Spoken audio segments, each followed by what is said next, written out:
நம்முடைய ஆண்டவர் அவருடைய பிள்ளைகளை வேலி அடைத்து பாதுகாக்கிற தேவனாய் இருக்கிறார்.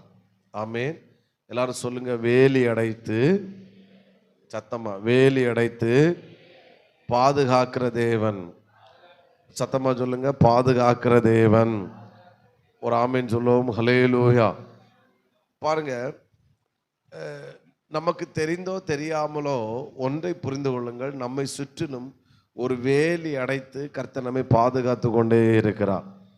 உலகத்தில் இருக்கிற வேலிக்கும் தேவனுடைய வேலிக்கும் வித்தியாசம் உண்டு.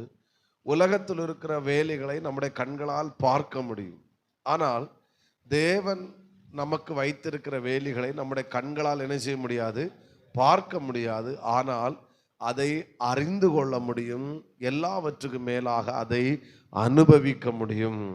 இன்னைக்கு நம்ம கிருபையால் பரிசுத்தமாய் தேவ பிள்ளையாய் இந்த இடத்துல ஜீவனோடு உட்கார்ந்து கொண்டிருக்கிறோம் என்றால் ஸ்தோத்திரம். என்னவென்றால் கர்த்தர் நம்மை இதுவரைக்கும் வேலி அடைத்து பாதுகாத்தபடியினால்தான் கர்த்தர் நம்மை இந்த இடத்துல உட்கார வச்சிருக்கிறாரு. ஆமென். ஸ்தோத்திரம். ஏன் வேலி அடைக்கிறார்னா, ஸ்தோத்திரம், ஒரு கூட்டம் நம்மை அழிப்பதற்கும் விழ வைப்பதற்கும் இல்லாமல் ஆக்குவதற்கும் ஒரு கூட்டம் சுற்றி திரிந்து கொண்டே இருக்கிறது. அது மனிதர்களாக இருந்தாலும் சரி, பிசாசாக இருந்தாலும் சரி, யாராக இருந்தாலும் சரி. அடிக்கடி நான் சொல்கிற வார்த்தை, நாம் எந்த உலகத்தில் வாழ்ந்து கொண்டிருக்கிறோம் என்றால், ஒரு பக்கம் நாம் முன்னேறி மேலே வருவதற்காக நாம் பிரயாசப்பட்டு மேலே வருகிறோம். இன்னொரு பக்கம் நாம் ஒரு பக்கம் முன்னேறி தடைகளை தாண்டி மேலே வரணும்னு பிரயாசப்படும் போது, இன்னொரு பக்கம் ஒரு கூட்டம் நம்ம கீழே இழுத்து தள்ளுவதற்கு என்ன செய்கிறது, முயற்சி பண்ணுது. அப்போ ஒன்று நம் பிரயாசப்பட்டு முன்னேறணும். இனி ஒன்று கீழே நம்மளை விழ தள்ளுகிறவர்களையும் மேற்கொண்டு என்ன செய்ய வேண்டும், முன்னேற அவசியமாக இருக்கிறது. யோசேப்பு தான் கொண்ட சொப்பனத்தை குறித்து சாட்சி கொடுக்கிறான்.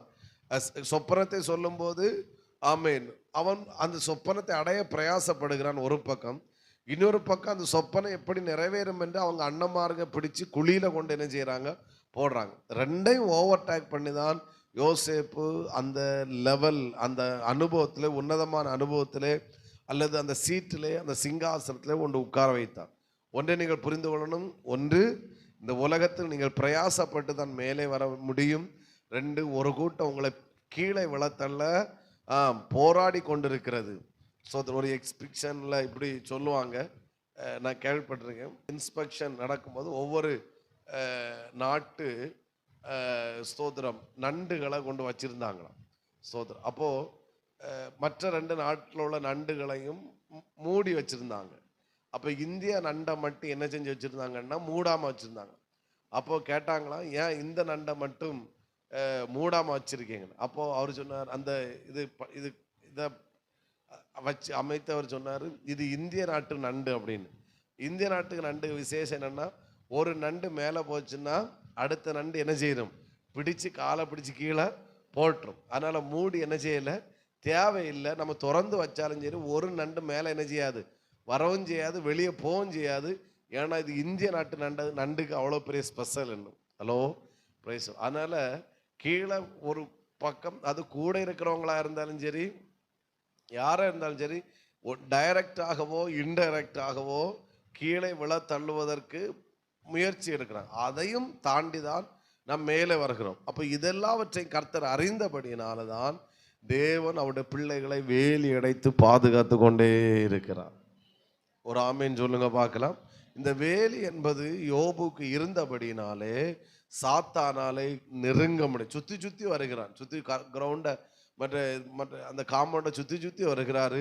தொட முடியலை, நெருங்க முடியலை. ஏன்னா கர்த்தர் வேலி அடைத்து வைத்திருக்கிறார். அப்போது முதல்ல சொன்னேன், தேவன் நமக்கு வைத்திருக்கிற வேலி நம்முடைய கண்களால் பார்க்க முடியாது, ஆனால் அறிய முடியும், அனுபவிக்க முடியும். இப்போ இதை அறிய அனுபவிக்க நமக்குள்ள நம்பிக்கை வருது. என்னால் யாரும் சாத்தான் என்னை தொட முடியாது, நெருங்க முடியாது.